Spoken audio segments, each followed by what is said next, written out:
È soprannominato il coleottero devastatore. È la Popilla japonica e un esemplare sarebbe stato individuato e catturato nella zona di Riese Pio X.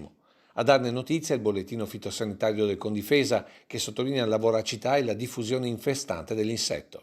In pratica è un coleottero giapponese, uno scarabeo giapponese, che si è presentato a Riese Pio X e quindi, essendo un insetto da quarantena, c'è l'obbligo di segnalarlo subito al servizio fitosanitario. Vale a dire che, qualora fosse confermata la presenza dopo il prelievo fatto dai tecnici della Regione Veneto, per 40 giorni non sarebbero ammessi spostamenti arborei o arbustivi da tutta l'area in un raggio di 10 km dal punto di ritrovamento, con inevitabili ripercussioni per tutto il comparto florovivaistico di Loria.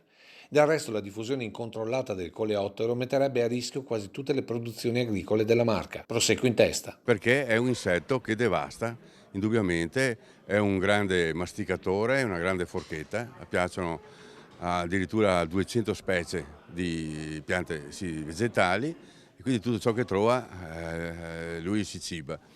E in particolare in queste zone qui. In questa zona qui cosa che trova? Trova la vite e basta, che sia prosecco, pinot, quello che è, a lui non interessa, l'importante è che sia appunto una parte vegetale, lui si nutre foglie, fiori e frutta, tutto ciò che riesce a mandare in digestione lui lo compie. Toccherà alla Regione, qualora fosse confermata la presenza, stabilire metodi e modi di intervento, contando che più tempo passa, più i coleotteri si moltiplicano. Dobbiamo pensare a popolazioni, quindi parliamo di migliaia di insetti, migliaia di coleotteri che volano e si spostano come popolazione da un luogo all'altro, in continuo. Devono trovare dove mangiare.